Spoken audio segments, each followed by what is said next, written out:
Hello बच्चों, आप सभी कैसे हैं? अच्छे हैं? Very good. Happy new year all of you. क्योंकि ये हालांकि आज डेट थोड़ी आगे है, लेकिन हम न्यू ईयर के बाद पहली बार मिल रहे हैं ना, तो इसलिए हैप्पी न्यू ईयर तो बनता है। चलो, अब जो आज क्लास होने वाली है वो प्रीपोजिशंस की है, और वो भी आज लास्ट क्लास होंगी प्रीपोजिशन की, क्योंकि इसके बाद हम कोई अगला टॉपिक लेंगे। तो जो हमने पिछला किया है ना, उस पर हम ज्यादा बात नहीं करेंगे, वो बहुत डिटेल में हो गया। आज हमें ज्यादा से लेके आज पूरा कंप्लीट कर देना है। तो अच्छा, आपने अभी तक क्या पढ़ा? प्रीपोजिशंस ऑफ टाइम पढ़ लिया, प्रीपोजिशंस ऑफ प्लेसेस भी ऑलमोस्ट पढ़ दिया है, थोड़ा थोड़ा इसमें आएगा। अब हम जो आज पढ़ेंगे वो क्या है? Prepositions of movement and direction. वो किस तरीके से अभी पढ़ते हैं। इन टू, सबसे पहले इन to.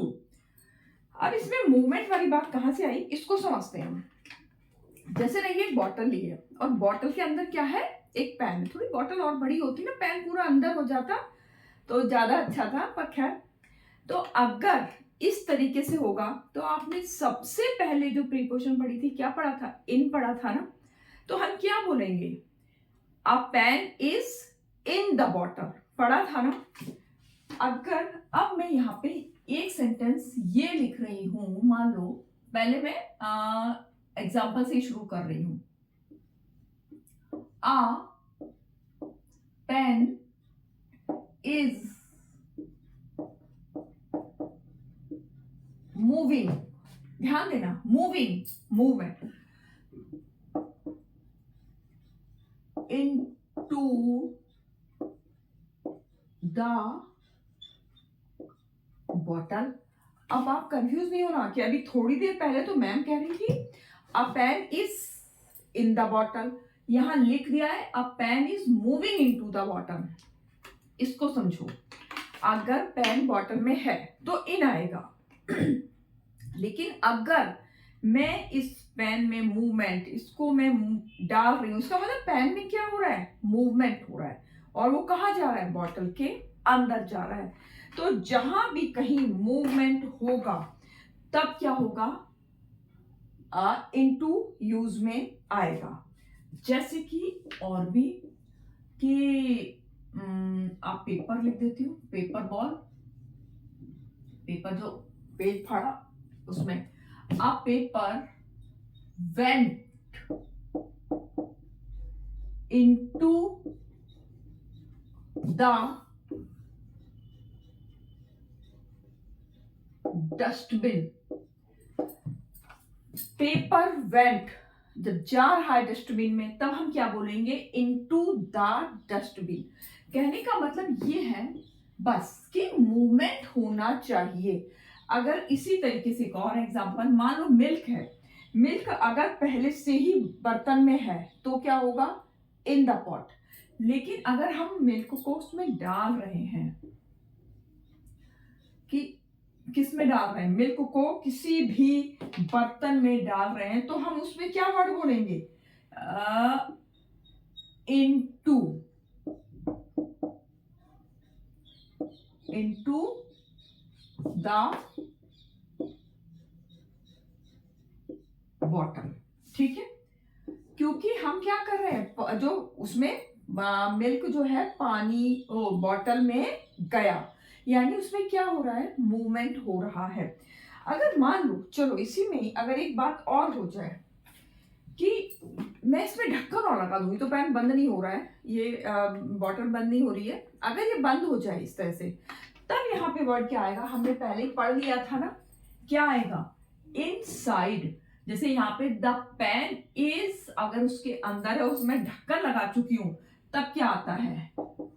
A pen is inside the bottle. ठीक है, जब हमने उसको अंदर रख के उसमें बाकायदा उसको बंद कर दिया, उसको पैक कर दिया, तब वर्ड क्या आता है? इनसाइड। कहने का मतलब ये है कि अगर कोई बड़ा सा स्पेस हो रहा है और उसमें कोई चीज गई है तो इन, जब वो मूवमेंट हो रहा है, जब वो चलती हुई हालत में है, तब इनटू आएगा। और अगर हम उसमें अच्छे से उसको बंद कर दिया, पैक कर दिया, कोई छोटी सी जगह है या बिल्कुल बंद कवर हो गई है, तब वर्ड आएगा इनसाइड। ये इस तरीके से एक बार ये तीनों ही चीज के बारे में बात हो गई है, इन, इनटू और इनसाइड। ऐसे ही आपने पढ़ा था ना, इन, ऑन और एट पढ़ा था।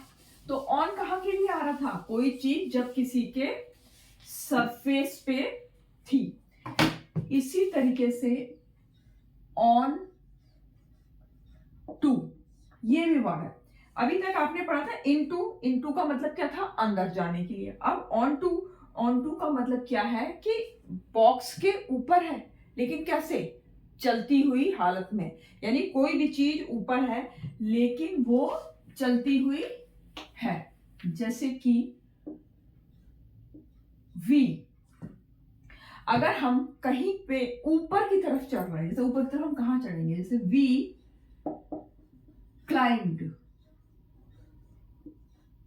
On to the roof. Onto मतलब आप कैसे सीढ़ियों से ऊपर की तरफ ऐसे जाओगे ना, तब यहां पर वर्ड आता है ऑन टू, क्योंकि यहां पे क्या हो रहा है? मूवमेंट हो रहा है। द, अब इसको आप और अच्छे से समझना। The book fell onto the floor. जो अब आप कहोगे कि बुक फेल, बुक गिर रही है कहां पर? जमीन पे। कि ये तो नीचे की तरफ गिर रही है, वहां तो हम चलो ऊपर की तरफ गए थे तो इसलिए ऑन टू आ गया। यहाँ तो बुक नीचे की तरफ गिर रही है फिर भी ऑन टू आया है। वो इसलिए आया है क्योंकि बुक है कहां पर? फ्लोर के ऊपर है। और किस हालत में गिर रही है? पट पट पट पट गिर रही है, यानी मूवमेंट हो रहा है। और किसके ऊपर जा रही है? फ्लोर के ऊपर जा रही है, इसलिए हमने ऑन टू वर्ड लिखा है। तो ये भी आपको क्लियर हो गया होगा। अब हम अगले पे जाते हैं, क्योंकि हमें बहुत सारे लेने हैं ना। अगला ले रहे हैं हम टू। पहले टू पे जाते हैं।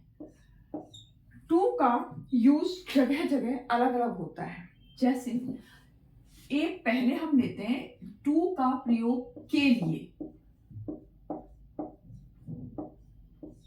जैसे he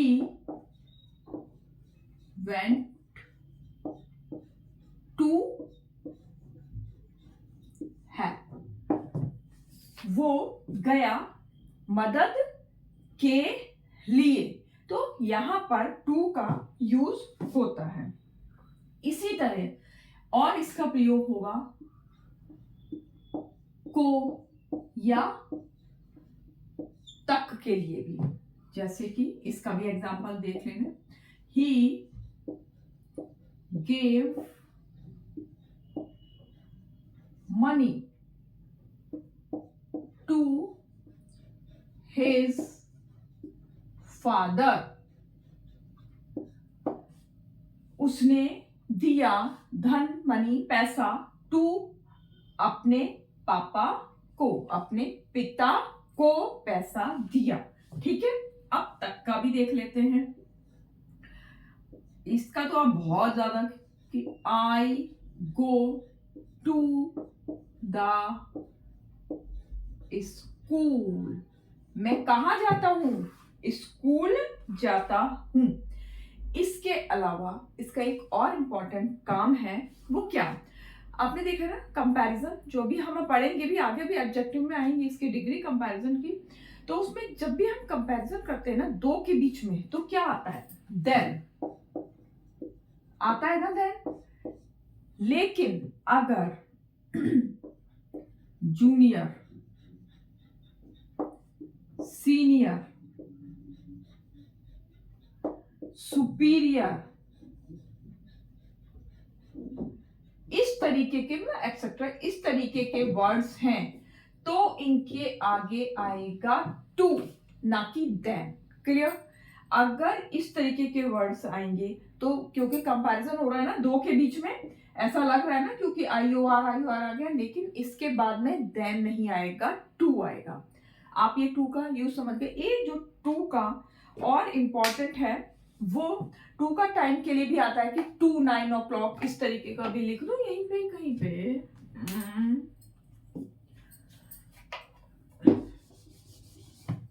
जैसे कि ये दो थे, यहीं पे लिख देती हूँ।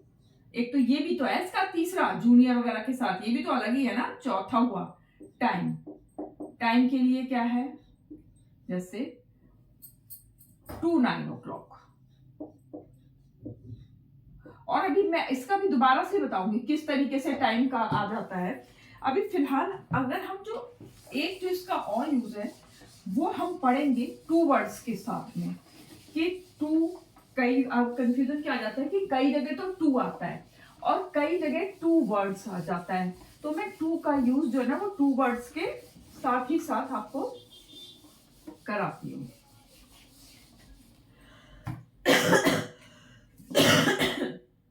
कुछ इस तरह से आप बना लो कि अंतर साथ ही साथ समझ लेते हैं। ये टू और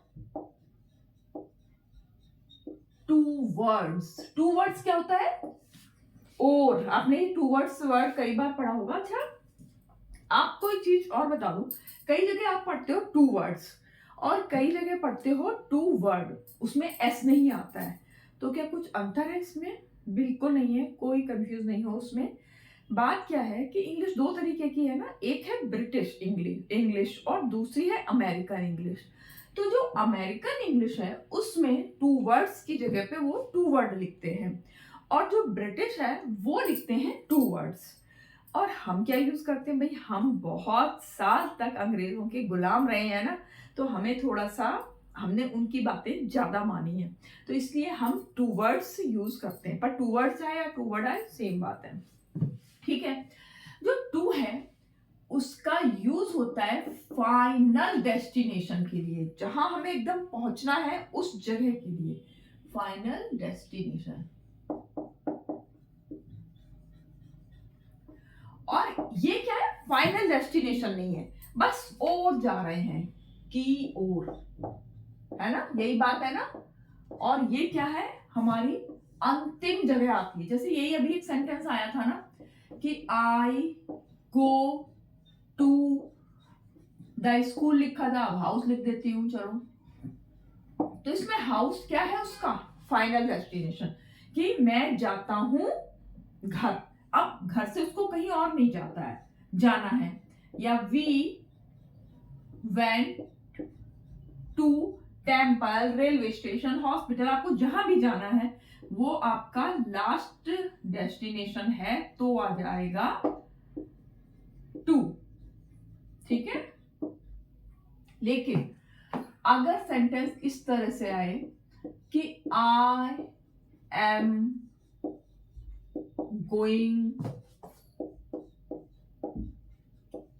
टूवर्ड्स द मॉल, सपोज, हाँ, तो अब यहां पे क्या वो मॉल जा रहा है? नहीं भाई, वो मॉल की तरफ जा रहा है। भाई वो मॉल भी जा सकता है, हो सकता है कि उसका जो घर है उसके बीच में मॉल पड़ता हो, या वो कहीं भी जा रहा हो, बस उसको मॉल की तरफ से होकर जाना है। तो यहां पर आता है टू वर्ड्स। और सेंटेंस देख लो, ही kicked the ball towards the goal। मतलब he kicked the ball, उसने बॉल को किक मारी टूवर्ड्स द गोल, मतलब किक मारी है उसने, किसके लिए मारी है? गोल के लिए। आपने फुटबॉल तो देखा है ना खेलते हुए, कैसे मारते हैं कि वो किक मारते मारते मारते, और वहां पे कहाँ, जहां उन्हें, चाहे फुटबॉल हो चाहे वॉलीबॉल हो, जहां भी, नहीं किक तो फुटबॉल में ही मारते हैं ना, उसमें तो हाथ से थ्रो करते हैं। तो वहां पे किक मारी है उसने बॉल को गोल की ओर ले जाने के लिए। तो जहां भी टूवर्ड्स आएगा वो उसकी लास्ट डेस्टिनेशन नहीं है, बल्कि उसकी डेस्टिनेशन की ओर जा रहा है और वो रास्ते में कोई चीज पड़ रही है, ये समझ लीजिए। आपको आ गया होगा बात समझ में कि टूवर्ड्स जो है वहां आएगा जो उसके लास्ट डेस्टिनेशन नहीं है, और टू वहां आएगा जहां पे फाइनल मतलब जो डेस्टिनेशन है, जो भी लास्ट जगह है वो निश्चित है, तब टू आएगा। ठीक है, अब हमने ये भी फटाफट से कर लिया है और मुझे लगता है आपको ये पक्का आ गया होगा समझ में। ठीक है, अब हम अगला भी दो चीजें साथ साथ ही पढ़ लेंगे, एक तो अपवर्ड्स, एक अप और एक डाउन। सेम चीज है, बस आपको उसमें एक जगह मैं अप कर दूंगी, बस उसी जगह पे आप डाउन भी कर सकते हो। अप का मतलब है क्या मेन, कि इसमें भी मूवमेंट हो रहा है, लेकिन किस तरीके से हो रहा है, ये मूवमेंट के ही चल रहा है ना, बता ही दिया मैंने पहले ही। मूवमेंट कहां से कहां तक का मूवमेंट हो रहा है, मूवमेंट फ्रॉम अप ऊपर, लोअर पॉइंट टू कहां पे जाएगा, लोअर पॉइंट से अपर पॉइंट या हायर पॉइंट, कोई भी चीज कि मूवमेंट जब फ्रॉम आ लोअर पॉइंट से हाई। अच्छा देखो, फ्रॉम का मैं अभी इसमें देखो आएगा कई जगह फ्रॉम का बताऊं, पर मेन क्या कहां आता है, फ्रॉम यहां से यहां तक, वहां से वहां तक, 9 से 10 बजे तक, तो फ्रॉम अक्सर कर यहां पर आता है कि 1 point two and point, start point two and point. From और टू का आपस में एक बहुत ही अच्छा रिश्ता है, फ्रॉम से बात शुरू होती है, टू पे बात खत्म होती है। ठीक है, ये भी फ्रॉम का मैंने साथ साथ बता दिया, एक एग्जांपल और ले लूंगी बाद में।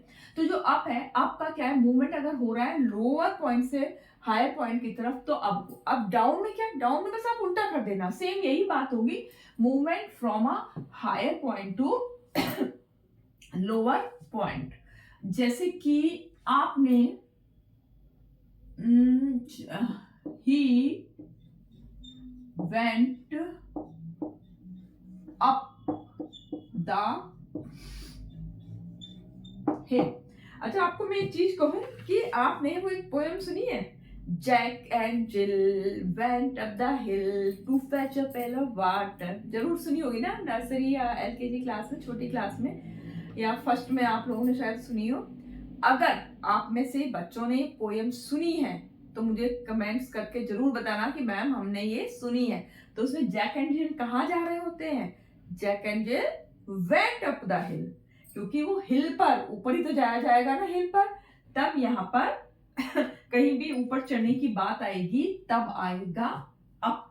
ठीक है, अब हमेशा पहाड़ पे जाने के लिए अप नहीं आएगी, बस कहीं भी नीचे से लेके ऊपर की तरफ आप जाओगे तो वहां पर अप आ जाएगा। जैसे कि my grand parents live up the road, कि जो मेरे ग्रैंड पेरेंट्स हैं वो रहते हैं रोड के ऊपर, रोड से मतलब जैसे एक रोड है कि वो नीचे से ऊपर की तरफ आ रही है ना, या मैं यहाँ पे जस्ट वर्ड और लिख दूं कि अब रोड जो है नीचे ऊपर होती है ना, तो उसमें जो मेरे ग्रैंड पेरेंट्स रहते हैं जस्ट अप द हिल, कि रोड के ऊपर, रोड जो हाँ ऊपर की तरफ हो रही है वो वहां पर रहते हैं। तो यहाँ पे जहां भी, अच्छा जैसे ये रोड पे भी है, रोड का भी आपको समझ में आ गया। आपने कभी देखा है कि रिवर में भी लिखते हैं कि अप द रिवर और डाउन द रिवर। जैसे कि इस सेंटेंस में हम दोबारा से भी, ये भी डाउन भी इसी में ही आप समझ लीजिए, है ना, क्योंकि मैं डाउन को भी इसके साथ ही समझा देती हूँ। डाउन मतलब नीचे और अप माने ऊपर। जब हम हिल में ऊपर जा रहे हैं तो अप, और ही वेंट डाउन द हिल, यानी अब वो क्या कर रहे हैं, हिल से उतर रहे हैं। My grand parents live just down, मतलब जहां पे सड़क थोड़ी नीची होती है वहां पर वो रहते हैं।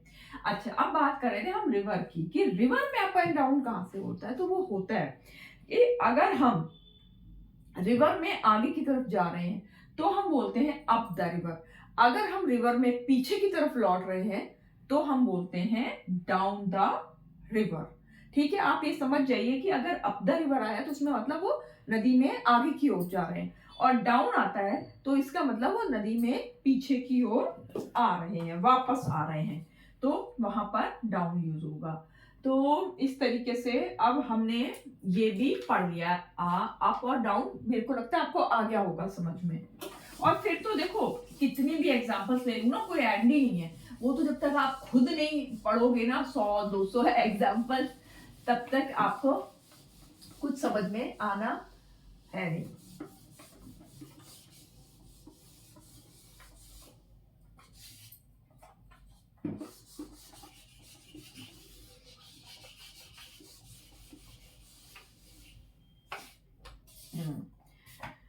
अब हम एक, आपने जो पहले प्रीपोजिशन पढ़ा था अक्रॉस, कुछ ध्यान करो आप। अक्रॉस में हमने क्या पढ़ा था कि रोड के एक सिरे से दूसरे सिरे पर, नदी के एक सिरे से दूसरे सिरे पर, विश्व के एक कोने से दूसरे कोने पे, तब हम क्या यूज कर रहे थे, अक्रॉस वर्ड यूज कर रहे थे। अब हम जो पढ़ेंगे वो है थ्रू, THROUGH, इसको बोलेंगे थ्रू। अब थ्रू और अक्रॉस में फर्क क्या आ जाएगा? मेरे पास यहाँ, चलो ये है कागज सा, इस पे मैं करके दिखा देती हूँ। थ्रू और अक्रॉस में फर्क क्या हो जाएगा कि है कि, चलो मैं इसका पहले अर्थ लिखूं फिर मैं लिखती हूँ।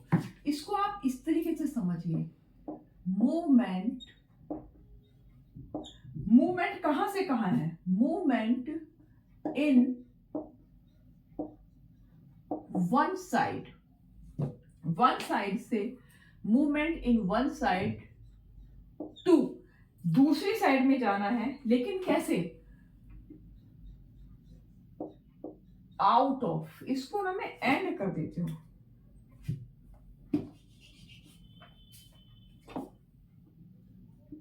And out of the other side, ऐसे ज्यादा सही रहेगा, इससे क्लियर ज्यादा डेफिनेशन होगी। मतलब क्या है, देखो इसको समझो, मूवमेंट, जैसे कि मूवमेंट होगा,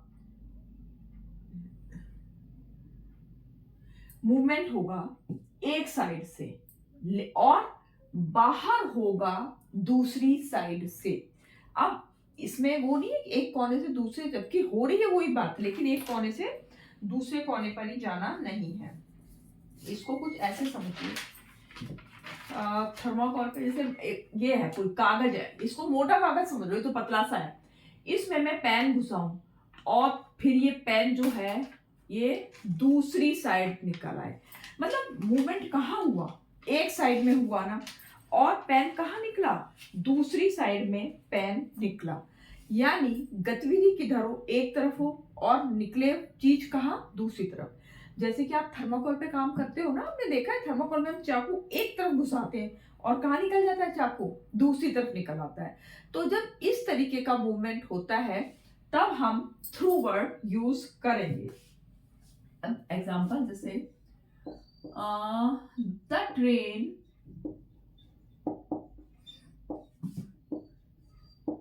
goes through the tunnel, tunnel समझते हो ना, टनल मतलब सुरंग। अब इसमें ये कि जो ट्रेन है वो जाती है थ्रू, किसके, उससे, थ्रू मतलब भी तो समझो द्वारा ही कह सकते हो, पर वो है इस तरह से कि मूवमेंट एक साइड में हो रहा है और दूसरी साइड में चीज निकल रही है। तो ट्रेन जाती है थ्रू द टनल, टनल में वो एक साइड से घुसी और दूसरी साइड में वो निकली, इसी तरीके से। और भी आप इसके एग्जाम्पल कर सकते हो, जैसे ये तो आप घर में ही आप करते हो कई बार, जैसे I am walking, I am walking, एक बड़ा लंबा सेंटेंस करने की जरूरत नहीं, I am walking through the door, कि ये तो कुछ कम सा चल रहा है कि हम वॉकिंग कर रहे हैं, क्या करता हम है, मैं है, कि मैं वॉकिंग कर रहा हूं थ्रू द डोर। जैसे आपने देखा है ना, घरों में दरवाजे तो बने हुए हैं, आप एक एक दरवाजे में घुसे, फिर बाहर निकल आए, दूसरे कमरे में घुस गए, तो यहाँ पर अक्रॉस नहीं होगा बल्कि थ्रू वर्ड यूज में आएगा। जैसे कि आपने सर्कस में भी देखा है ना कि जो लायन है उसको क्या कराते हैं, जंप कराते हैं, कि the lion jumped through the ring, वो करते हैं ना, आग लगा देते हैं उस रिंग में, और रिंग से फिर वो एक जगह से दूसरी कूदता है और वो दूसरी तरफ निकलता है। तो इसमें क्या हो गया, मूवमेंट किधर हो रहा है, एक तरफ हो रहा है, और निकल किधर रहा है, वो रिंग के दूसरी तरफ। तो जहां पर भी मूवमेंट एक साइड में होगा और निकलेगी चीज दूसरी तरफ कोई मूवमेंट नहीं हो रहा, बस वो तो निकल के दूसरी तरफ जा रहा है, तब वहां पर यूज में आता है थ्रू। तो हमारा ये भी हो गया। अब हम अगला लेते हैं। मेरे को लग रहा है कि इतने इतने एग्जाम्पल, देखो हर एक में एग्जाम्पल तो ले ही रही हूं कि जिससे कि आपको कोई दिक्कत आई। अब हम ले लेते हैं, क्या ले लें, ऑफ ले लेते हैं। देखो ऑफ का जो सबसे ज्यादा यूज होता है वो किस में होता है, स्वामित्व। स्वामित्व समझ गए, स्वामित्व मतलब, स्वामित्व सही लिखा है ना, मतलब पोजीशन। आपने ना ये पोजीशन वर्ड, अगर आप मेरे पुराने वीडियोस देखे होंगे ना जिसमें एडजेक्टिव्स भी कराए गए, प्रोनाउंस भी कराए गए, उन सब में आया ना पोजीशन, प्रोनाउन भी है, पोजीशन एडजेक्टिव भी है, इस सब में। तो पोजीशन का मतलब क्या है, स्वामित्व, अधिकार। तो ऑफ का प्रयोग जो है ना ज्यादातर कहाँ आता है, जहां पर किसी चीज के लिए अधिकार सा होता है। जैसे हम बोले कि दैट्स हाउस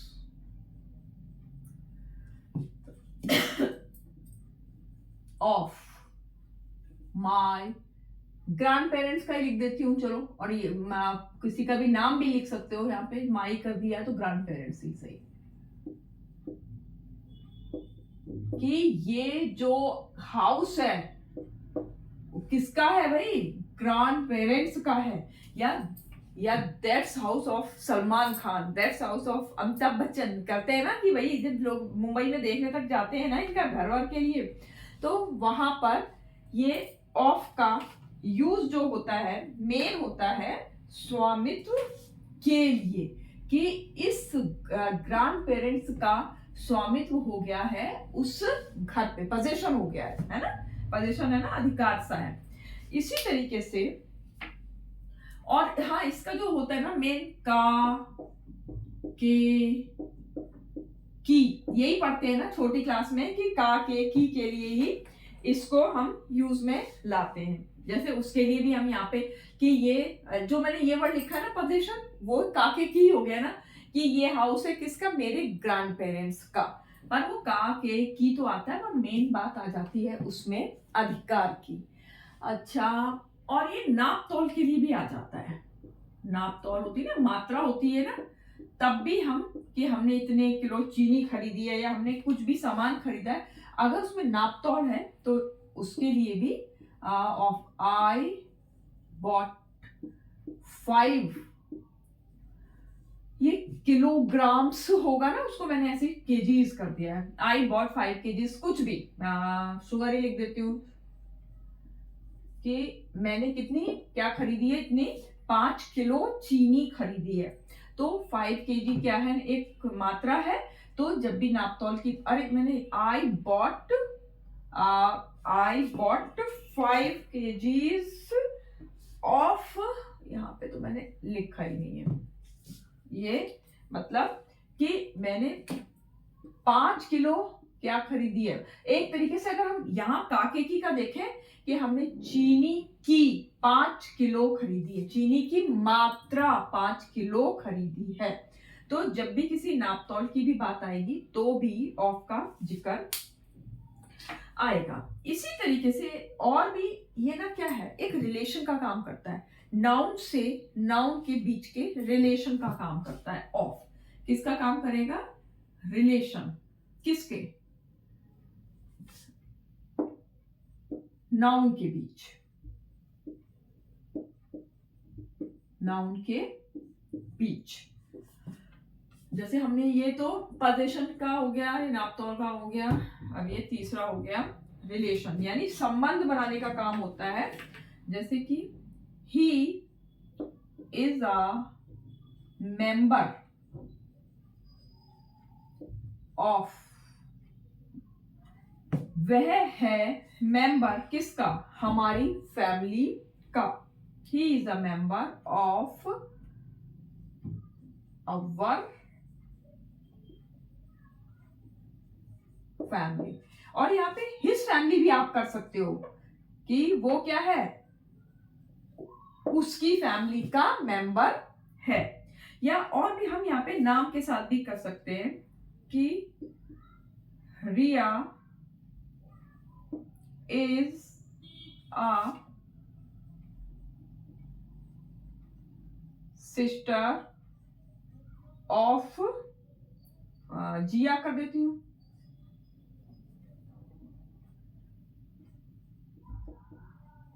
कि रिया है सिस्टर जिया की। तो इसमें क्या किया है, रिया, और रिया को छोड़ो, एक तरीके से क्या है, यहाँ पे सिस्टर है ना, एक रिलेशन है ना, और उसको उन्होंने बांध दिया है। रिया और जिया का रिलेशन है बहन का, और उसको रिलेशन को दिखाने के लिए ऑफ यूज किया गया है। इसी तरीके से यहां पर भी कि ही इज अ मेंबर, वो क्या है, रिलेशन है, किसका, उसका रिलेशन है फैमिली के साथ, तो भी उसको यहाँ पर ऑफ यूज किया गया है। तो मेन तो देखो ये पोजीशन का ही आता है ज्यादातर काम, लेकिन इसके अलावा ये नापतोल में भी आ जाता है काम। और ये रिलेशन दो नाउन्स के बीच में जब दिखाया जाता है तब भी ऑफ का यूज किया जाता है। मुझे लगता है आपको आगे देखो, बाकी तो ना कई बार कुछ कुछ चीजें, जैसे मेन आपको प्रीपोजिशन सिखाने से पहले ही बोला है क्या, कि आपको चीजों को थोड़ा ध्यान भी रखना पड़ेगा, क्योंकि कभी कभी एकदम से कुछ चीजें वैसी होती हैं, लेकिन जैसे अब वही था ना, जूनियर सीनियर है तो कंपैरिजन, लेकिन वहां पे देन की जगह पे क्या आ गया है, देन की जगह पर हमने टू का यूज किया है। तो प्रीपोजिशन ये जो फ्रेज है ना, वो आपको रखनी तो पड़ेगी ही। अब जब हमने ऑफ पढ़ा है तो ये वाला भी ऑफ पढ़ लो। इस ऑफ का मतलब क्या हो गया है, अलग करने से है ना, यही तो होता है ऑफ, अलग करना या बंद कर देना, दोनों ही चीजों के लिए एफ आ जाता है। जैसे कि द कैट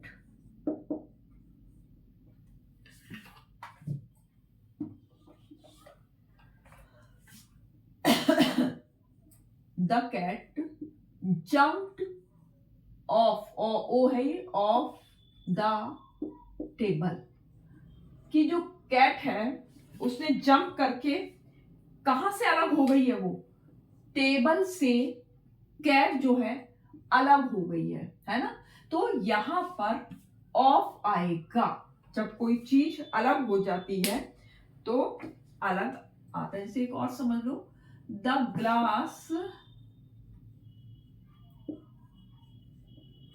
फेल डाउन, नीचे की तरफ गिर गया है या वो अलग हो गया है, कहां से, आप बोलते हैं ना ऑफ, फेल ऑफ भी किया जाता है।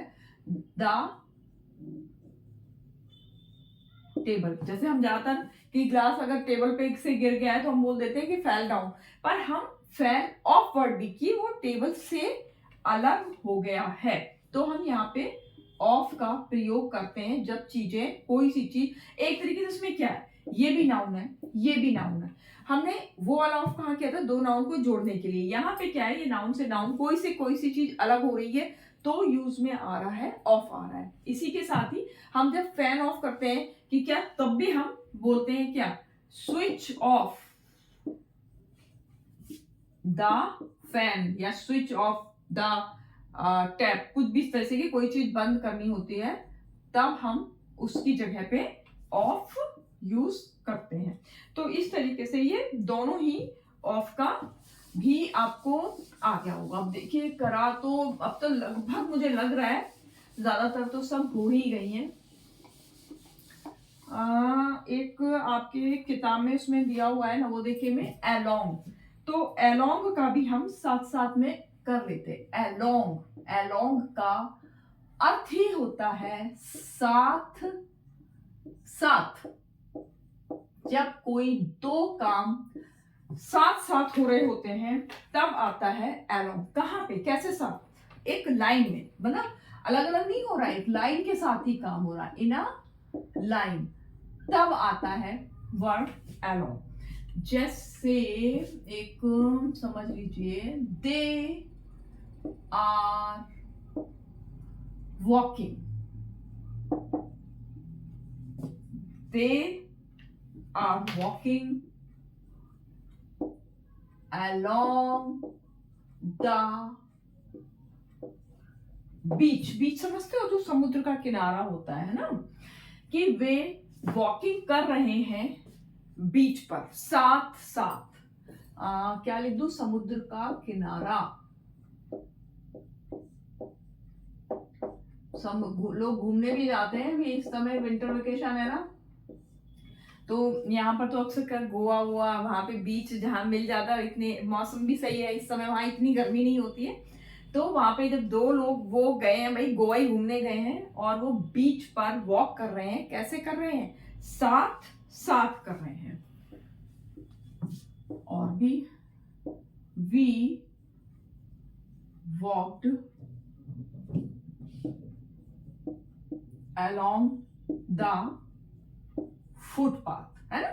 यहाँ पे भी क्या है, वो फुटपाथ पर वॉक कर रहे हैं, कैसे, साथ साथ। बस कहने का मतलब ये है कि अगर दो चीजें साथ साथ हो रही हैं तो वहां पर वर्ड आएगा, along वर्ड आ जाएगा। अब हमने जैसे कि फ्रॉम के बारे में पहले ही बात कर ली थी ना, कि फ्रॉम कैसे आएगा, कि फ्रॉम स्टार्ट पॉइंट से एंड पॉइंट के बीच में आ जाता है फ्रॉम।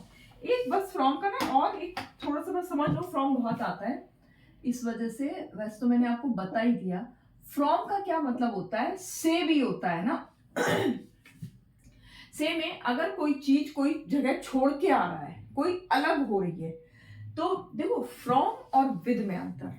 फ्रॉम में क्या होता है, जब कोई चीज किसी से अलग हो रही है तब हम फ्रॉम यूज करते हैं, और जब कोई किसी के साथ कर रही है तब हम विद यूज करते हैं। जैसे कि अगर मैं ये कहूं कि मैंने ना दिल्ली छोड़ दी है, कि मैं कहां से आ रहा हूं, कि जैसे I am coming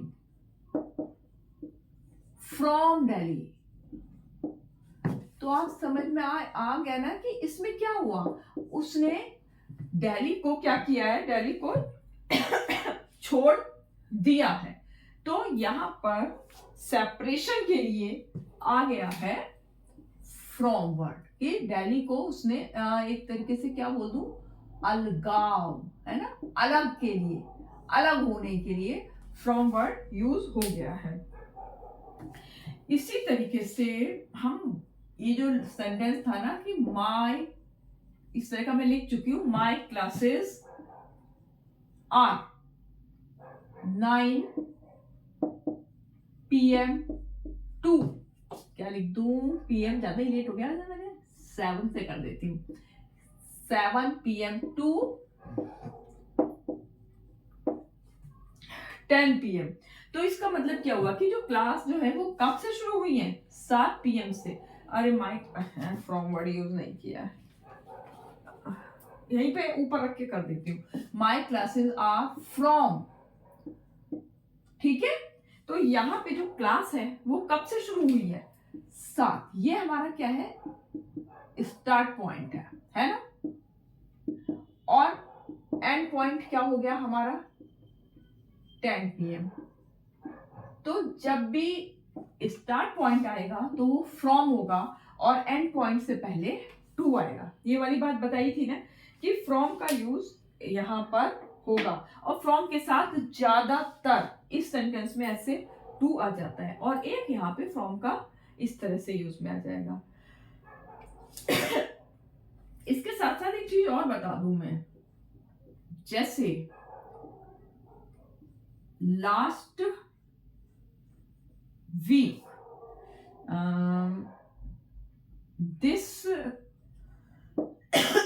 this week कह लो, चाहे दिस मंथ कह देती हो, चलो, या नेक्स्ट ईयर, अगर इस तरीके के शब्द दिए गए हैं, लास्ट वीक मतलब लास्ट है, या ये दिस है, या नेक्स्ट है, तो आपको ध्यान देना है नो प्रीपोजिशन। यहां पर कोई भी प्रीपोजिशंस का यूज नहीं होगा, ये सीधे आएंगे, इनसे पहले प्रीपोजिशंस की कोई भी नीड नहीं है, ठीक है ना। अब आपको ये अंतर तो समझ में आ ही गया कि फ्रॉम और विद में, विद फ्रॉम में क्या है, कोई चीज को अलग करेंगे तब, और उसमें क्या है, जब हम उसके साथ करेंगे, जैसे हमने पढ़ा था ना कि she cut the clothes with scissors, तो इस तरह से। और एक विद का इमोशंस वगैरह में भी यूज आ जाता है कि विद, अगर कोई आपको कोई इमोशंस आपके पैदा हो रहे हैं, हैप्पी, या किसी चीज से आप खाना खा रहे हो, प्रेजेंट फील कर रहे हो, या सैड फील कर रहे हो, तो वहां पे भी इमोशंस के लिए भी विद का यूज होगा, ठीक है। ये भी हो गया है। अभी मुझे लगता है कि सब कुछ तो मेरे ख्याल से मैं आपको करा चुकी हूँ। अच्छा, एक फॉर सिंस पहले ही हो चुका था, एक है बाय। बाय का और आप कर लो। बाय का प्रयोग कहाँ होता है? इसका होता है मीन्स ऑफ। मीन्स ऑफ में क्या हो जाता है? के द्वारा, है ना, के द्वारा। जैसे इसका सेंटेंस कि लेटर करो, ईमेल करो, लेटर सेंट बाय मी, वो लेटर जो है भेजा गया किसके द्वारा? मेरे द्वारा भेजा गया। तो ये हो गया। दूसरा क्या है? मीन्स ऑफ ट्रांसपोर्ट, है ना। ये आपने ज्यादातर बाय बस, बाय कार में पढ़ते हैं ना। Transport, TRANS, transport.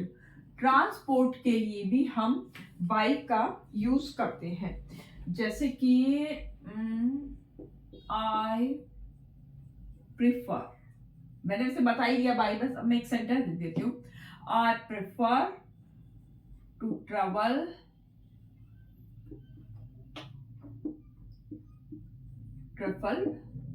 Bye car, कि मैं क्या प्रेफर करता हूं? कार से जाना ही प्रेफर, ट्रेवल करना कार से ही मैं पसंद करता हूं। इसी तरीके से अगर हमें किसी को डेडलाइन देनी हो, डेडलाइन आप समझते हैं? डेडलाइन का मतलब है कि बस अब इसके बाद में आपको मैं टाइम नहीं दूंगा, आपको ये काम कर लेना चाहिए। You must complete, you must complete your homework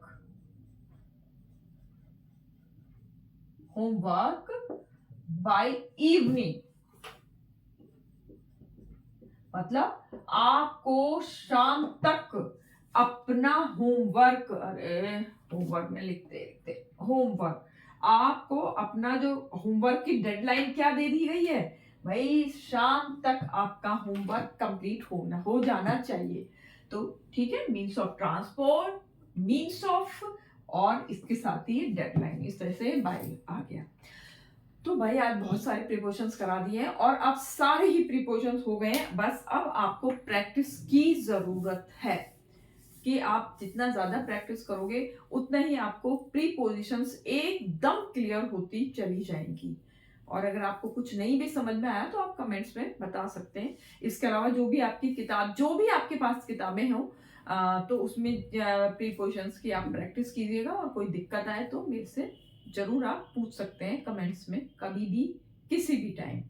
ठीक है, अगले वीडियो तक के लिए आप अपना सब ध्यान रखिएगा। Bye bye.